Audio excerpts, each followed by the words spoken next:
Okay, good to go.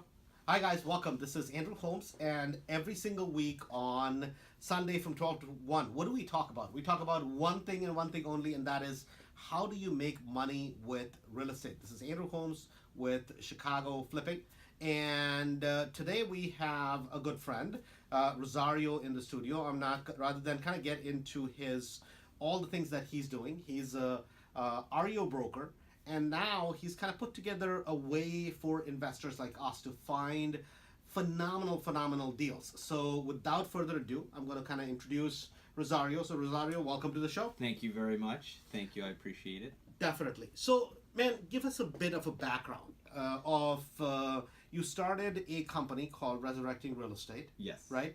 So this was, I imagine, after the crash. Yes. Right?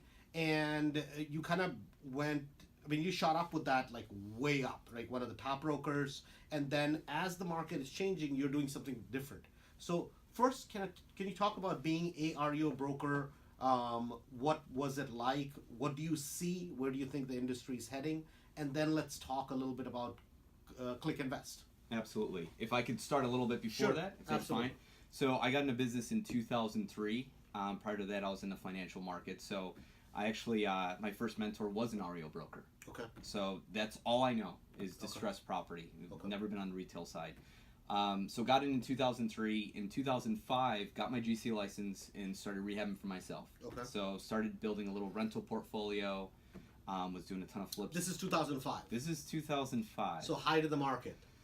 The beginning of the end. Right, beginning. Okay. Yeah. Okay. So I jumped in head first. I actually raised capital from family and friends, and started following the steps and just jumped right in. And that same year I got married. Right. So a lot going on in my life at that time. Got up to about 10 rentals, and we had about 14 flips going in 2007 when the market turned. Okay. So I saw firsthand how quick you can lose everything. So because we lost everything.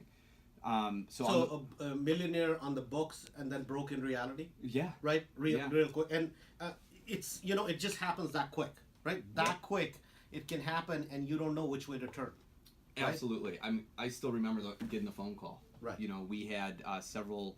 So we were building rental portfolio, and then we were doing flips, and the strategy was flip a property, take the proceeds, and attack the mortgages. Yeah, Sure. absolutely. So the problem was the flips.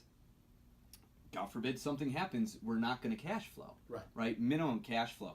So we were buying them, renting them out, and then selling them as yielding assets, but the yields were small, and at that time we were supposed to get the Olympics. Right. Of course. So that whole pocket was supposed to take off. But you're talking about this is in Chicago. yeah, Right. yeah, Okay. south side of Chicago. South side, okay. So market turned, and got a phone call from my loan officer saying, "Hey, these deals are going to die." And I said, "What do you mean? The buyer's got 780 credit score. He's bought from us before."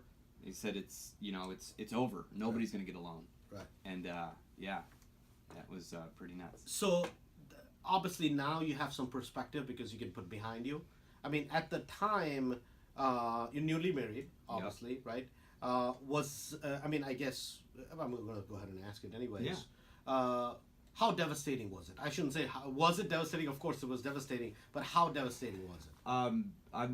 I'm blessed with a great woman by Right. my side, and faith definitely plays a huge part in our marriage. So that's something. The support from your spouse, huge, and whatever everybody's faith is, but you happen to put a lot of it in terms of what your faith is. Yep. That those two things kind of carried you through. Absolutely, 100%. I would have been done. I mean, my wife was there every day, motivating me to get up and go at it again. So that was a huge piece. And then having good mentors around me. I've always been blessed with really good people around me, good mentors. Rosario, three things, which I want to kind of get at a critical thing. Number one, you had the support from your wife. Yep. Right? Number two, you said your faith, your belief system, Yep. right? In terms of some people call it religion, but I think it's really faith, right? Yes, absolutely. And the third thing, which I think is a critical piece, that you can have the first two, but if you don't have a mentor which says, something, it's all dark here, but here's the light. Yeah. We've gone through it, buddy, and it's going to work. Yep. Right? A lot of times I think that's a big deal whenever you're in the moments, because you can just only see the next week, the next month, and you're like, I don't see any hope. Yep. Right? Okay.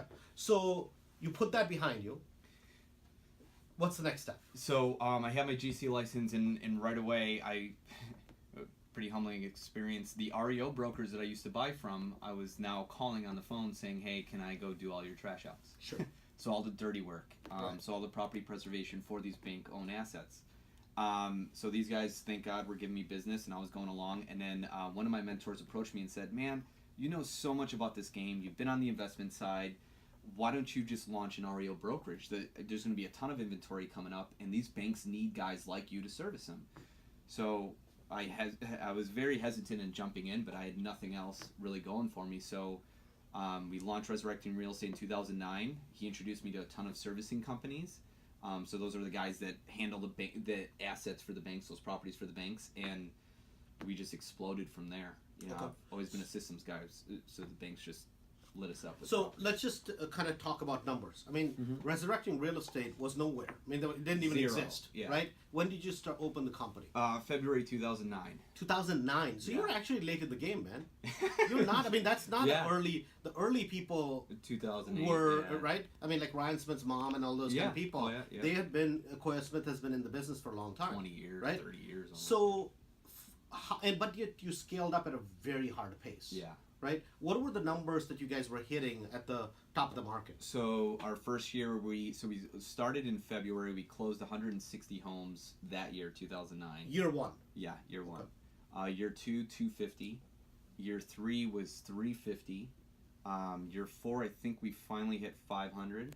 And then in 2014, I think it was 640 homes, something like that was our 640 top. Yeah. Okay.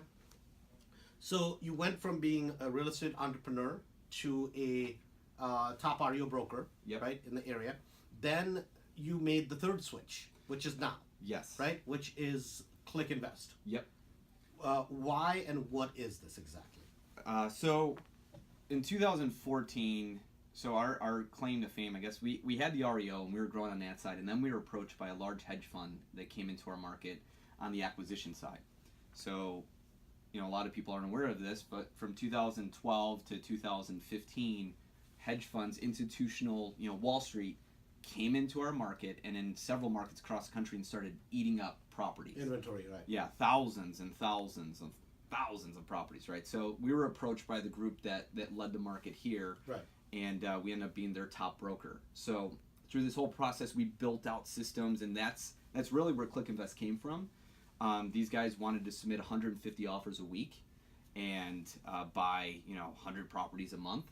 So we had to build a system to service them. So we built this system, and we started servicing them on that front. But then they slowed down in 2014 because they came in, they bought a ton of property in 2 years, and now we've got this great system. And you go, well, now what, right? And at this point, 2014, the REO inventory started to decline, right?